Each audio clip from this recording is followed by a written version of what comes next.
मेरे प्रिय भाई और बहनों, हमारा ये जीवन एक यात्रा है, एक लंबी यात्रा है। और इस जीवन में हमें कई प्रकार के अनुभव होते हैं। हमें लूकस के सुसमाचार के अध्याय 8 में उसके वाक्य 22 से 25 तक प्रभु यीशु के उनके शिष्यों के साथ यात्रा के बारे में सुंदर वर्णन मिलता है। हम पढ़ते हैं, ईसा एक दिन अपने शिष्यों के साथ नाव में बैठ गए और उनसे बोले, हम झील के उस पार चलें। वे चल पड़े। नाव चल रही थी और ईसा सो गए। तब झील में झंझावात उठा। नाव पानी से भरी जा रही थी और वे संकट में पड़ गए। शिष्यों ने ईसा के पास आकर उन्हें जगाया और कहा, गुरुवर, हम डूब रहे हैं। वे जाग गए और उन्होंने वायु तथा लहरों को डांटा। वे थम गईं और शांति छा गई। तब उन्होंने अपने शिष्यों से कहा, तुम लोगों का विश्वास कहाँ है? उन पर भय छा गया और वे अचंभे में पड़कर आपस में यह कहते थे, आखिर ये कौन है? ये वायु और लहरों को भी आज्ञा देते हैं और वे उनकी आज्ञा मानते हैं। प्रभु यीशु अपने शिष्यों के साथ नाव में बैठकर गलीलिया झील को पार कर रहे हैं। गलीलिया झील को गलीलिया समुद्र भी कहा गया है क्योंकि काफी बड़ा झील है। हमारा जीवन भी एक यात्रा की तरह है, समुद्र में यात्रा की तरह। यहां कितने तूफान आते हैं, कितनी आंधियां आती हैं, कितनी बाधाओं का सामना करना पड़ता है। इस जीवन में कितने खतरे छिपे हुए हैं, कितनी मुसीबतों को हमें सामना करना पड़ता है। हमें यह नहीं मालूम कल क्या होगा। जैसा कि उस गीत में गाया जाता है, हर एक मोड़ पर है खतरा। ऐसे में प्रभु यीशु अपने शिष्यों से कहते हैं, चलो हम झील के उस पार चले। प्रभु ने शिष्यों से यह नहीं कहा कि मुझे झील के उस पार ले चलो, या प्रभु ने यह नहीं कहा कि मैं तुम लोगों को झील के उस पार ले चलूंगा। प्रभु ने कहा, हम झील के उस पार चलें। तुम और मैं, हम लोग मिलकर झील के उस पार चलें। एक बहुत ही प्रतीकात्मक बात है। प्रभु कहते हैं कि हम मिलकर झील के उस पार चलें। आप देखते हैं, बाइबल है। इस बाइबल को हम दो भागों में विभाजित कर सकते हैं। एक है पुराना विधान, दूसरा है नया विधान। ये विधान क्या होता है? एक रिश्ता। इस बाइबल में पवित्र वचनों के द्वारा हमारे सामने ईश्वर की चाह रखी गई है। ईश्वर चाहता है कि हम ईश्वर के साथ चलें, ईश्वर के साथ एक रिश्ता जोड़ें। ईश्वर कहता है कि तुम मेरी प्रजा होगे और मैं तुम्हारा ईश्वर होऊंगा। पवित्र वचनों के द्वारा और यीशु के द्वारा ईश्वर ने हमारी ओर अपना हाथ बढ़ाया है, ये कहकर कि मेरे हाथ पर अपना हाथ रखो, हम मिलकर जिए। God wants to live with us and he wants us to live with him. ईश्वर चाहता है कि हम उसके साथ जिए और हम उनके साथ जिए। लेकिन हम क्या चाहते हैं? हम तो चाहते हैं कि ईश्वर ऊपर रहे, और हम कहते भी हैं कि ऊपर वाला, और हम कहते हैं कि हम आपकी आराधना करते रहेंगे, आपको चढ़ावा देते रहेंगे, पैसा चाहेंगे, लड्डू चाहेंगे, फूल चाहेंगे, माला चाहेंगे, रविवार को चर्च आया करेंगे, वचन कभी कदार पढ़ते रहेंगे, रोजरी बोलते रहेंगे, लेकिन आप वहीं रहना। जिंदगी हम जी लेंगे। हम लोग कभी कभी बोलते हैं ना, ये जिंदगी मेरी है। कितने हम हकदार हैं भाई। ये जिंदगी मेरी है, मैं जीता रहूंगा। अगर कोई कमी आएगी तो आपके पास आएंगे। एक छोटे से बालक को देखिए, छोटा सा बच्चा है, नन्हा सा बच्चा, उसकी मां की गोद में रहता है, मां के साथ सोना चाहता है। मां जहां भी जाती है वहां पर उसका हाथ पकड़कर उसके साथ चलता है। लेकिन जैसे जैसे वो बड़ा होता जाता है वो मां से दूर जाने लगता है, और एक समय ऐसा आता है कि वो कहता है कि मां तू मुझे परेशान कर रही है। वो चाहता है कि मां से बहुत दूर चले जाए। मनुष्य की भी यही गति है, यही बात है। हम ईश्वर से दूर अलग अपना जीवन स्वयं जीना चाहते हैं। प्रभु यीशु कहते हैं हम झील के उस पार चलें। बाइबल में ईश्वर को इमैनुअल कहा गया है। इमैनुअल का अर्थ है ईश्वर हमारे साथ। ईश्वर हमारे साथ, ईश्वर हमारे साथ रहना चाहता है, कार्य करना चाहता है। हमें इब्राहिम के जीवन में देखने को मिलता है। इब्राहिम ने पग पग पर ईश्वर की अगुवाई का अनुभव किया। मूसा ने पग पग पर ईश्वर की अगुवाई का अनुभव किया। हम इस्राएली जनता के जीवन में देखते हैं, मिस्र देश की गुलामी से बचकर कनान देश की ओर आते समय, हम पढ़ेंगे निर्गमन ग्रंथ के अध्याय 13 वाक्य 21 में, ईश्वर उनके साथ रहा। कैसे? रात को आग के खंभे के रूप में और दिन को बादल के रूप में। इस्राएलियों ने ईश्वर की उपस्थिति का एहसास किया अपने जीवन में, अपनी यात्रा में, और ईश्वर के संरक्षण का अनुभव किया। हम स्तोत्र 121 उसके वाक्य 5 में पढ़ते हैं कि वो छाया की तरह तुम्हारे दाहिने विराजमान है। क्या आप अपनी छाया से बच सकते हैं? हम जहां जाते हैं वहां पे हमारी छाया रहती है। उसी तरह स्तोत्रकार कहता है कि ईश्वर छाया की तरह तुम्हारे दाहिने रहता है। प्रभु कहते हैं हम झील की उस पार चलें, तुम और हम मिलकर। यूहन्ना के सुसमाचार के अध्याय 15 के दूसरे हिस्से में प्रभु कहते हैं मुझसे अलग रहकर तुम कुछ भी नहीं कर सकती। मुझसे अलग रहकर तुम कुछ भी नहीं कर सकते।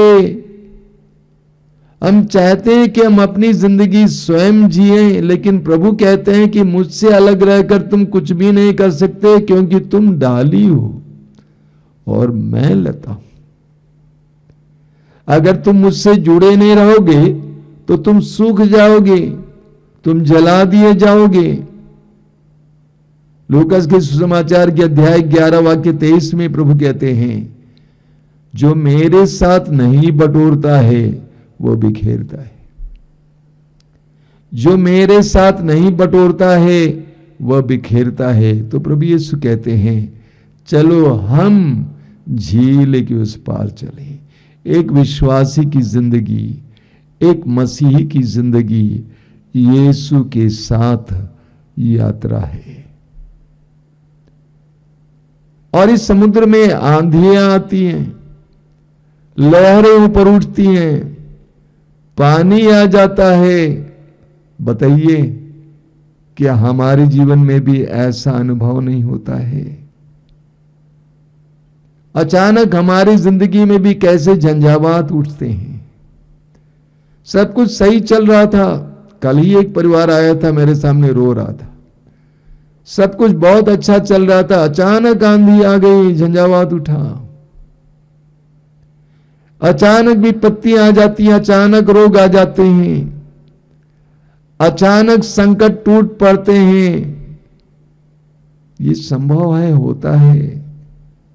हमें बाइबल में अय्यूब के बारे में पढ़ने को मिलता है, जोब के बारे में,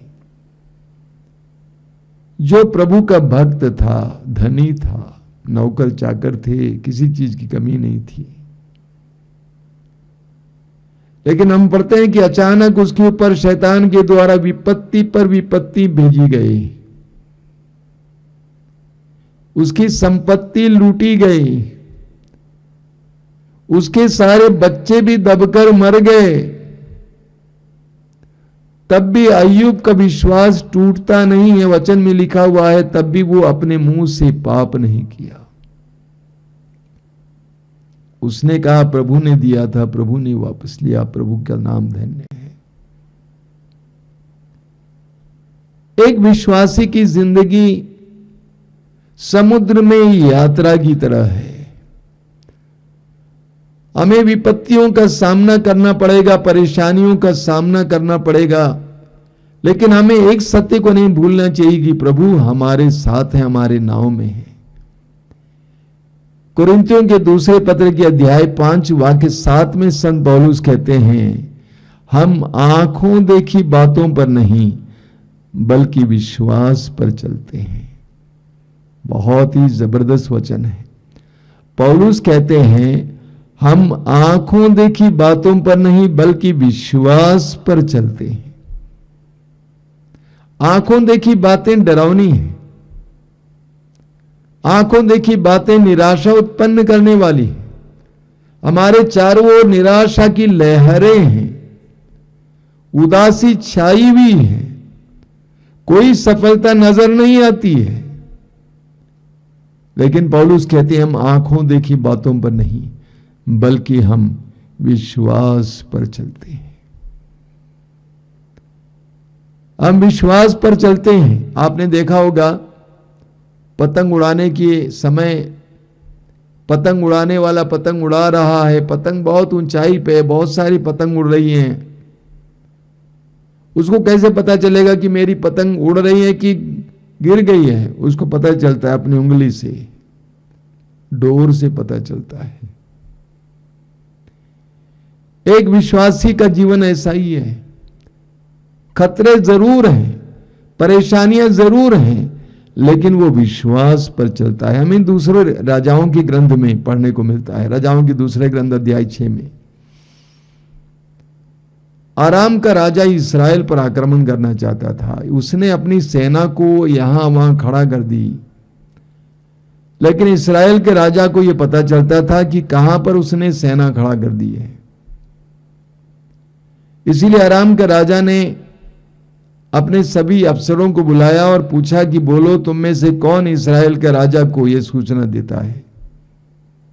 तो उनमें से एक ने कहा महाराज हम में से कोई भी आपके खिलाफ नहीं है, लेकिन आप एक सच्चाई जानिए, इस्राएल में एक नबी है जो आप शयन कक्ष में बोलते हैं वो भी उसको पता चलता है, यानी जहां पे आप सोते हैं वहां बोलते हैं वो भी उसको पता चल जाता है। तब राजा ने सोचा कि जब तक मैं उसको बंदी न बनाऊं तब तक मैं इस्राएल पर आक्रमण नहीं कर पाऊंगा। इसलिए उसने अपनी सेना की एक टुकड़ी भेजी एलीशा को बंदी बनाने के लिए। सुबह का समय था, एलीशा का नौकर बाहर निकला, घर से बाहर निकला। उसने देखा कि वे लोग चारों ओर से दुश्मन की सेना से घिर गए हैं। ढेर सारे सैनिक खड़े थे। यह देखकर वो डरता हुआ अंदर आ जाता है और एलीशा से कहता है कि गुरुवर हम मर गए, हमारे चारों ओर हमारे दुश्मन की सेना खड़ी है। एलीशा ने उससे कहा डरो नहीं, उससे भी बड़ी सेना हमारी सुरक्षा में खड़ी है। एलीशा के नौकर ने सोचा कि गुरुवर पागल तो नहीं हुए हैं। तब एलीशा ने प्रार्थना की, हे प्रभु इस युवक की आंखों को खोल दीजिए। और प्रभु ने ऐसा ही किया। उस युवक की आंखें खुल गई और उसने देखा कि उनकी सुरक्षा में उनके चारों ओर प्रभु की एक बहुत बड़ी सेना खड़ी थी। एक सच्चे विश्वासी की पहचान यह है, दुख पीड़ाओं के बावजूद वो महसूस करता है कि मेरा प्रभु मेरे साथ है। इस्यास नबी के ग्रंथ की अध्याय 43 वाक्य 2 में लिखा हुआ है, यदि तुम समुद्र पार करोगे, जलधाराएं तुम्हें बहाकर नहीं ले जाएंगी। यदि तुम समुद्र पार करोगे, जलधाराएं तुम्हें बहाकर नहीं ले जाएंगी, क्योंकि मैं तुम्हारे साथ होऊंगा। वो प्रभु हमारे साथ है, वो प्रभु हम में है। यूहन्ना के सुसमाचार के अध्याय 14 वाक्य 17 में पवित्र आत्मा के बारे में प्रभु यीशु कहते हैं, वो तुम में है और तुम्हारे साथ है। यीशु उसी नाव में सोए हुए थे। प्रभु हमारे अंदर है, हमारे साथ है। हमें क्या करना चाहिए? प्रभु को जगाना है। हमें प्रभु को जगाना है। शिष्यों ने प्रभु को जगाया। अक्सर हम प्रभु को सोने देते हैं, प्रभु को जाग कर क्रियाशील होने नहीं देते हैं। हम प्रभु से कहते हैं सोए रहिए, हम संभाल लेंगे, जब परेशानी आएंगी तो हम आपको बुला लेंगे। ये तो हो रहा हमारे जीवन में। अक्सर हमारे जीवन में देखने को मिलता है कि हम यीशु को अपने नौकर बना रखे हैं। जब आवश्यकता होती है तो बुलाते हैं, आवश्यकता नहीं होती है तो जाने देते हैं। यीशु को अपना मालिक बनाना चाहिए। कई बार मैंने आपसे कहा, यीशु को अपने मालिक बनाने की आवश्यकता है। तो शिष्यों ने यीशु को जगाया। हमें ऐसी परिस्थितियों में प्रभु को जगाने की जरूरत है। कल एक युवक मेरे कमरे में आया था, विश्वासी है। उसने कहा कि मेरे बड़े भाई का बच्चा बीमार है, कई दिनों से बीमार है। तो उसने उसको सुझाव दिया कि प्रतिदिन आश्रम से ज्यादा दूर नहीं रहते वे लोग, प्रतिदिन आप और आपकी पत्नी दोनों मिलके अपने बच्चों को लेकर सुबह मिसा के लिए जाइए। और वे आने लगे।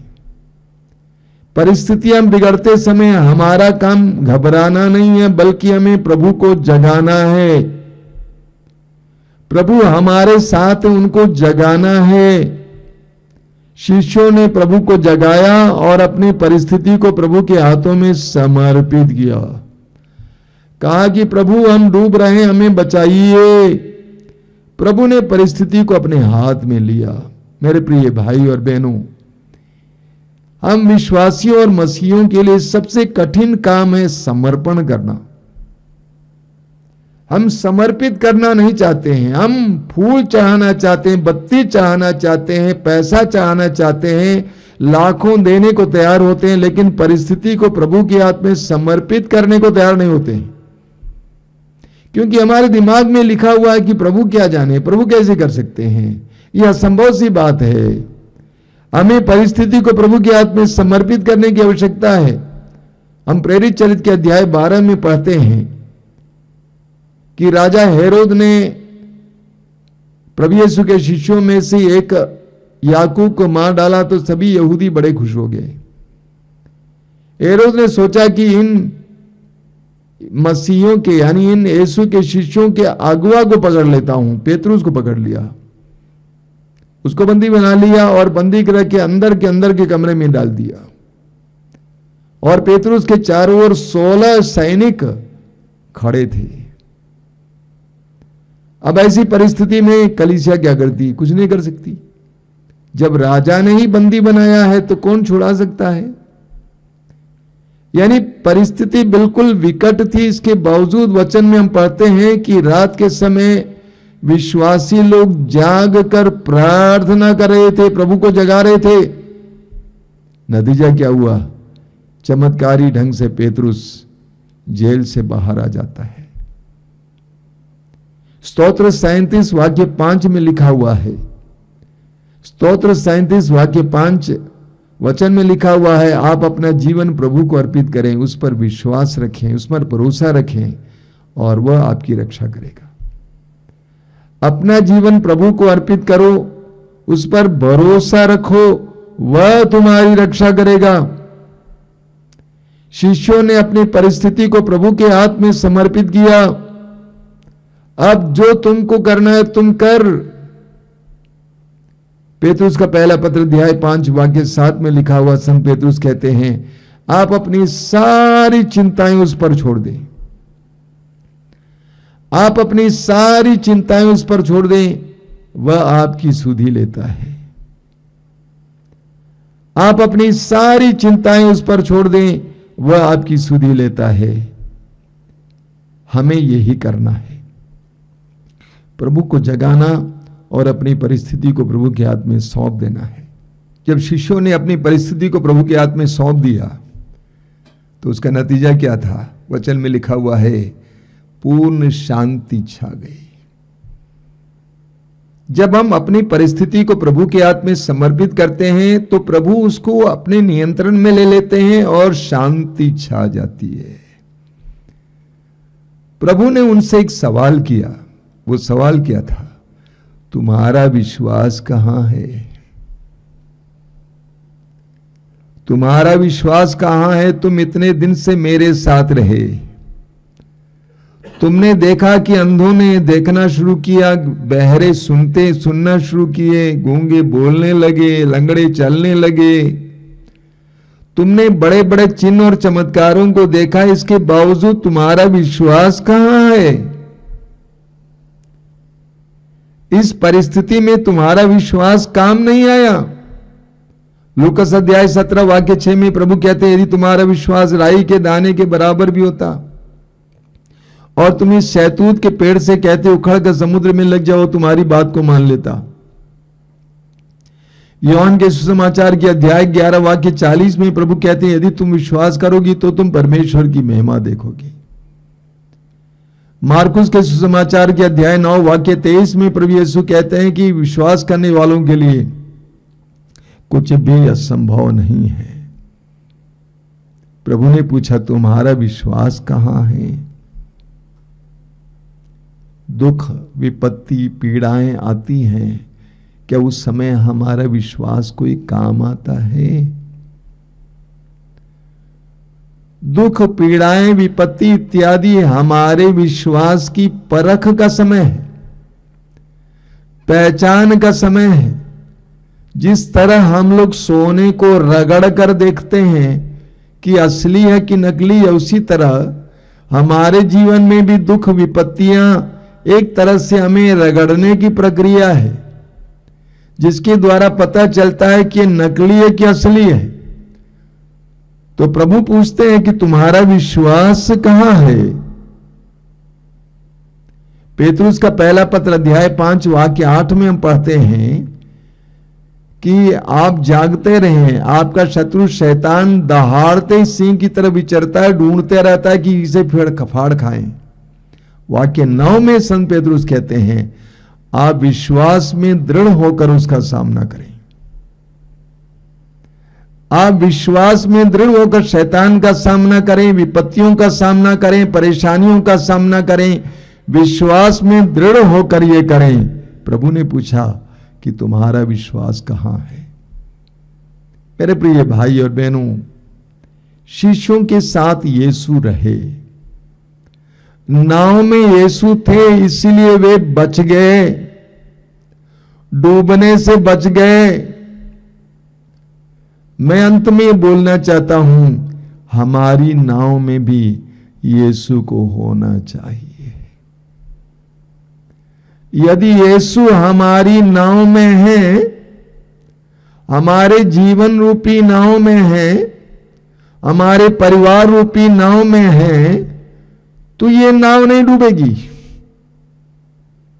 यीशु सब कुछ को शांति में, नियंत्रण में लाएंगे।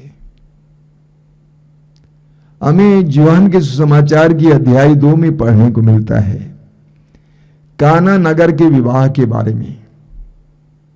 एक जगह का नाम है, शहर का नाम है काना। उस जगह पर एक विवाह हो रहा था। वचन में लिखा हुआ है, मां मरियम उस परिवार में उपस्थित थी और वचन में यह भी स्पष्ट रूप से लिखा हुआ है कि यीशु और उनके शिष्य भी वहां पर निमंत्रित थे। यीशु और उनके शिष्य भी वहां पर निमंत्रित थे और वहां पर भोज के समय अंगूरी घट गई। उस जमाने में वहां पर भोज के साथ अंगूरी भी दी जाती थी, अंगूर का रस, लेकिन वो घट गई, कम पड़ गई। अभी लोग क्या करते, मां मरियम ने आकर प्रभु से कहा, प्रभु ने नौकरों से को आदेश दिया और जल अंगूरी में परिवर्तित हुआ, उनकी घटी और कमी को पूरा किया गया। उसके लिए यीशु को उस परिवार में निमंत्रित होना आवश्यक था, यीशु का वहां उपस्थित होना आवश्यक था। जब यीशु हमारे व्यक्तिगत जीवन में और पारिवारिक जीवन में उपस्थित रहेंगे तो हमारी कमियों को वो पूरा करेंगे। हम कितनी भी कठिनाइयों से गुजरेंगे, प्रभु हमें सुरक्षित रखेंगे। लूकस के सुसमाचार के अध्याय 19 वाक्य 6 में हम पढ़ते हैं जक्केउस के बारे में। जक्केउस यीशु को देखने के लिए पेड़ की डाली पर बैठा हुआ था। यीशु ने जक्केउस को देखा और कहा कि जक्केउस जल्दी नीचे उतर आओ, और प्रभु ने कहा, आज मुझे तुम्हारे यहां ठहरना है। जक्केउस पापी ठहराया गया था, समाज उसको पापी समझता था, लेकिन पवित्र प्रभु ने कहा कि मुझे तुम्हारे यहां ठहरना है। वचन में लिखा हुआ है लूकस अध्याय 19 वाक्य 6 में, जक्केउस ने बड़े आनंद के साथ यीशु को अपने घर में स्वागत किया, और नतीजा हमें आगे पढ़ने को मिलता है कि यीशु ने घोषित किया, आज इस घर में मुक्ति आई है। यीशु का मेरे जीवन में, मेरे परिवार के जीवन में उपस्थित होना अनिवार्य है, ताकि हम भी मुक्ति का एहसास करें। हमें भी यीशु को बड़े आनंद के साथ अपने घर पे, अपने परिवार में और अपने जीवन में स्वागत करने की आवश्यकता है। मत्ती के सुसमाचार के अध्याय 18 वाक्य 20 में प्रभु यीशु कहते हैं, जहां 2 या 3 मेरे नाम पर इकट्ठे होते हैं, उनके बीच मैं उपस्थित रहता हूं।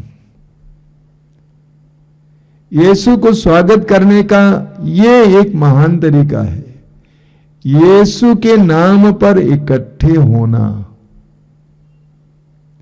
जहां 2 या 3 मेरे नाम पर इकट्ठे होते हैं, उनके बीच में उपस्थित रहता हूं।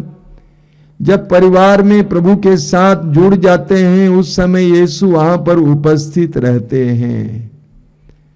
जिस परिवार में पारिवारिक प्रार्थना होती है, उस परिवार में यीशु का सानिध्य बना रहता है। यिर्मयाह नबी के ग्रंथ के अध्याय 29 वाक्य 13 और 14 में कहते हैं, यदि तुम मुझे पुकारोगे, मैं तुम्हारी प्रार्थना सुनूंगा। यदि तुम मुझे संपूर्ण हृदय से ढूंढोगे, मैं तुम्हें मिल जाऊंगा और मैं आकर तुम्हारे भविष्य को पलट दूंगा। हमें यीशु को पुकारने की जरूरत है, आइए प्रभु मेरे जीवन में आइए, मेरे परिवार में आइए, मेरी परिस्थितियों में आइए। यीशु को ऊपर मत रखिए, यीशु को आपके जीवन में आने दीजिए। केवल ईश्वर से भय खाना काफी नहीं है, ईश्वर से प्रेम करना सीखना है। यीशु को अपने जीवन में आने देना है, यीशु के साथ जीना सीखना है। जब यीशु हमारे साथ है, सब कुछ यीशु से पूछकर हम करेंगे, यीशु से सलाह लेकर करेंगे। कितनी जिंदगियां बर्बाद होती हैं, मेरी आंखों के सामने मैं देखता हूं। कितने परिवार बेकार हो जाते हैं, क्यों? क्योंकि हम यीशु को हमारे जीवन में कार्य करने नहीं देना चाहते हैं। बड़ी अजीब परिस्थिति है। मैं देखता हूं बहुत सारे लोग क्या क्या चाहने के लिए तत्पर होते हैं, लेकिन यीशु को उनके साथ सहचर बनकर, संगी बनकर, साथी बनकर वे जीना नहीं चाहते हैं।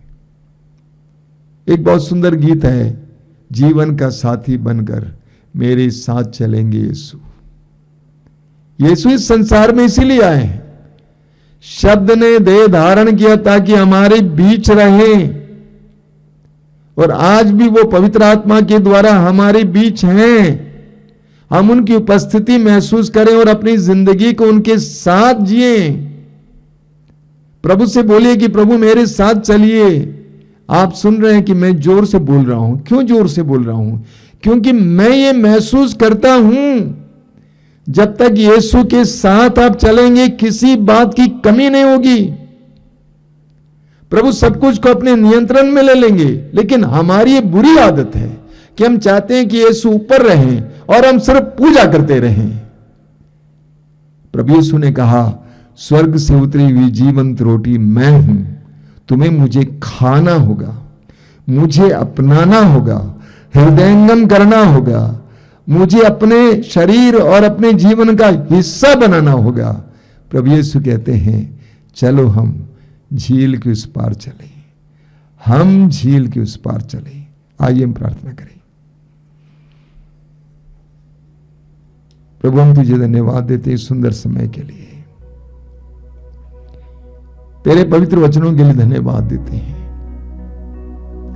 प्रभु, तेरे आह्वान के लिए धन्यवाद देते हैं। तू चाहता है कि तू हमारे साथ रहे, हमारे साथ काम करे, हमारे साथ कार्य करे। हम इस सत्य को आज तक समझ नहीं पाए हैं। हम अक्सर तेरी आराधना और तेरी पूजा की ही बात सोचते हैं। हम ये नहीं सोचते हैं कि तुझे अपने जीवन का हिस्सा बना ले, अपने परिवार का सदस्य बना ले, अपने जीवन का अंग बना ले। प्रभु यीशु तू चाहता है कि हमारे साथ रहे, निरंतर हमारे साथ रहे। हमें सत्य को जानने की कृपा दीजिए। जीवन की कठिनाइयों में, आंधी तूफानों में इस सत्य को जानने की कृपा दीजिए कि तू हमारे साथ है, और तुझे जगाए रखने की कृपा दीजिए।